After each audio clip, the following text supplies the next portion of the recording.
तो महाराज ये सुदामा कहते हैं कि पता नहीं इनके माँ बाप कौन है, किसके पुत्र हैं और कैसे और कहां से आए हैं ये किसी को नहीं पता। लेकिन महाराज मैं आपको बताती हूँ कि ये सुदामा किसके पुत्र हैं। श्री सुखदेव जी वर्णन करने लगे, राजन एक बार राजा विवस्वत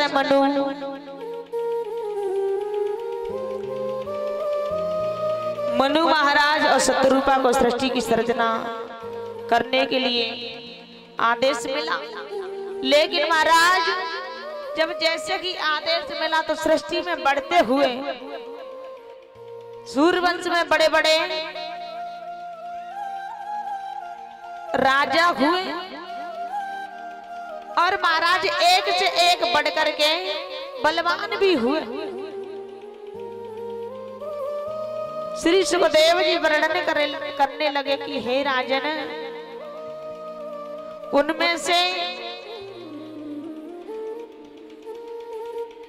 जो विवस्वत मनु हैं उनके पुत्र हुए हैं भैया, एक तो हुए कुबेर और दूसरे हुए हैं रावण। कहने का भाव ये है भैया कि रावण और कुबेर ये दोनों भाई भाई थे, लेकिन इनके पिता का नाम है पुलस्त्य ऋषि। पुलस्त्य ऋषि के ये पुत्र हुए।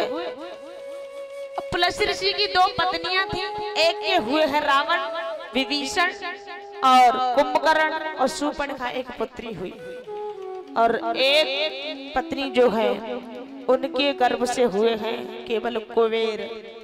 कुबेर का जन्म हुआ। श्री सुखदेव जी कहने लगे, राजन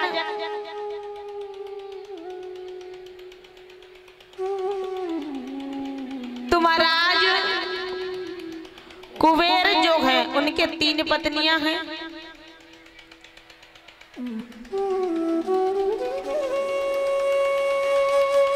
और तीनों पत्नियों में से किसी के संतान नहीं। और जब किसी के संतान नहीं हुई तो कुबेर मन में दुखी होने लगे।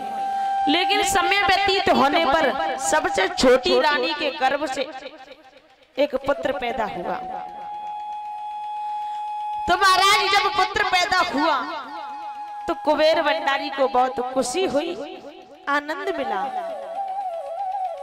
लेकिन कुबेर ने सोचा कि क्यों ना मैं ज्योतिषियों को बुला करके ये देख लूं कि मेरा पुत्र आगे भविष्य में कैसा रहेगा। तो महाराज कुबेर ने बड़े बड़े ज्योतिषियों को बुलाया और पूछा कि महाराज आप ये बताइए कि मेरा ये पुत्र कैसा रहेगा, कैसा है ये पुत्र।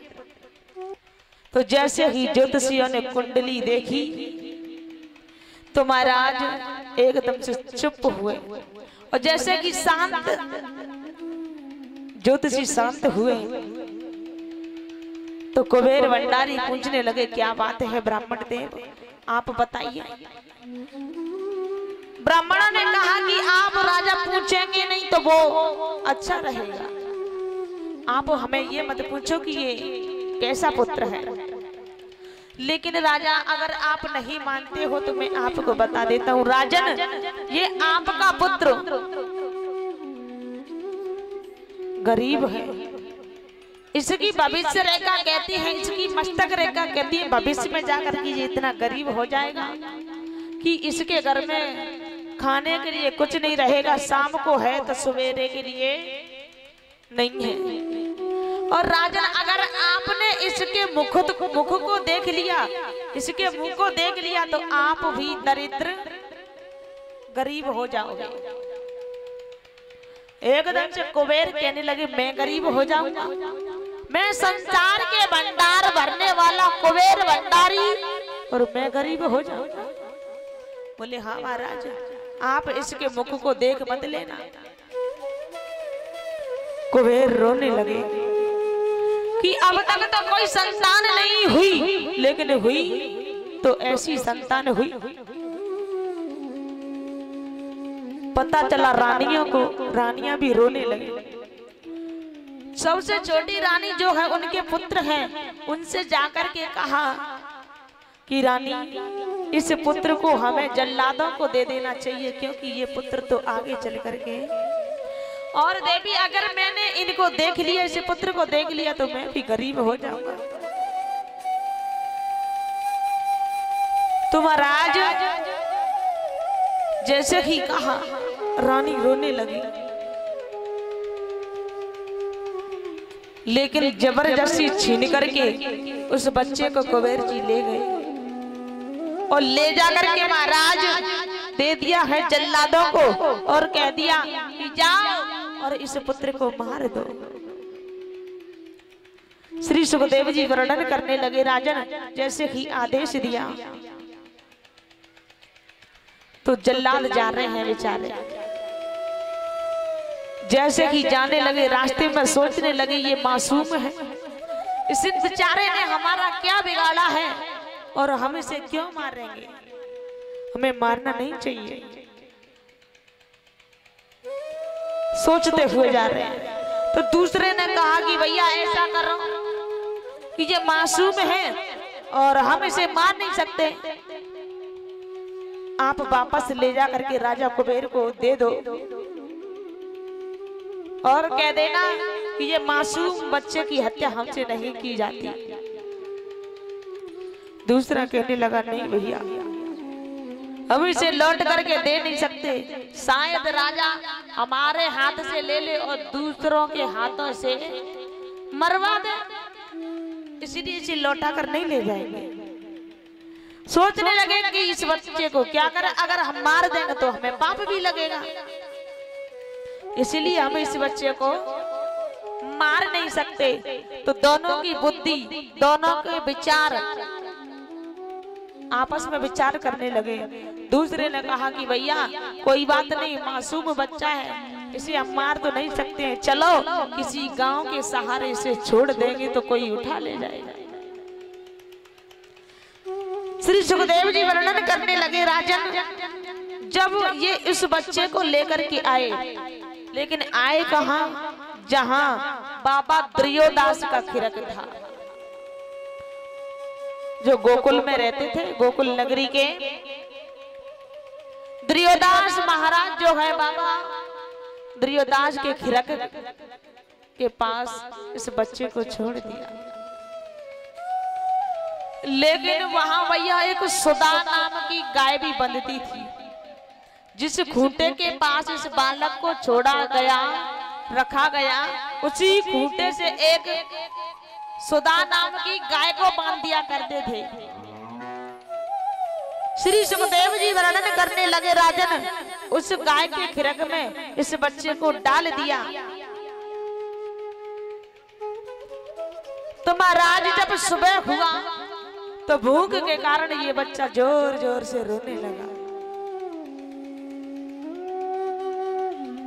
और जब ये बच्चा रोने लगा तो जो भैया वो गाय की सेवा करते थे, किसी का काम है सानी देने का, किसी का है जल पिलाने का, वैसे ही कर्मचारी आए, बच्चे को रोता हुआ देखा तो द्रियोदास के पास पहुंचे कि महाराज पता नहीं गाय के खिरक में एक सुंदर सा बच्चा, एक सुंदर सा बालक रो रहा है। तो महाराज द्रियोदास अपनी पत्नी के सहित ये गए हैं उस खिरक में। पत्नी का नाम है विदुला। विदुला और द्रियोदास ये दोनों गए खिरक में और उस बालक को उठा लिया। श्री सुखदेव जी कहने लगे, राजन द्रियोदास सोचने लगे कि ये सुदा नाम की गाय के खूंटे के पास मिला है, तो मैं आज से इसका नाम सुदामा रखता हूँ। उस दिन से इनका नाम सुदामा पड़ गया। श्री सुखदेव जी कहने लगे, राजन भैया पहले तो माँ बाप इनके हुए हैं कुबेर भंडारी, दूसरे पिता हुए हैं द्रियोदास, और तीसरी मैया हुई है सुदा नाम की गाय। तो महाराज जैसे ही दुर्योधन ने इस बालक को पालन पोषण करने लगे, जब ये 5 वर्ष का हो गया तो महाराज विदुला और दुर्योधन इस बेचारे को अकेला छोड़ करके स्वर्ग के लिए सिधार गए। वो भी इस बच्चे को छोड़कर चले गए, मर गए भैया। बेचारा बालक दर दर पर भटकता रोता, लेकिन किया क्या जाए। उसी गोकुल नगरी के बीच सांदीपन नाम के ऋषि हैं, वो आए। उन्होंने इस बालक को देखा और कहा कि बेटा आप कौन हो, आपके माँ बाप कहाँ हैं। सुदामा ने कहा महाराज मैं सुदामा हूँ, मेरा इस दुनिया में कोई नहीं है। तो महाराज वहां से सांदीपन सुदामा को अपने साथ लेकर के आए और कहा कि बेटा तू मेरे आश्रम में रहा करना। तो उसी सांदीपन के आश्रम में भगवान द्वारिकाधीश पढ़ने के लिए गए, वहीं से भैया इनकी मित्रता हुई है। बोलिए भक्त वत्सल भगवान की जय हो।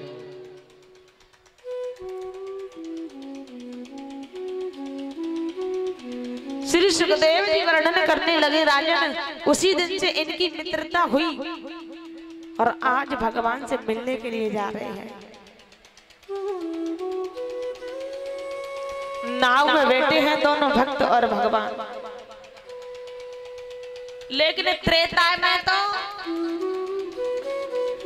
भक्त ने नाव की पतवारों को छोड़ दिया और मदमस्त होकर के गंगा मैया में गाने लगा कि मेरी नैया में लक्ष्मण राम गंगा मैया धीरे बहो।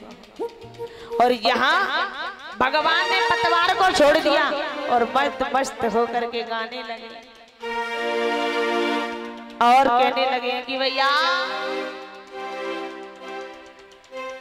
चली चली रे नाव मेरी चली रे, चली चली रे नाव मेरी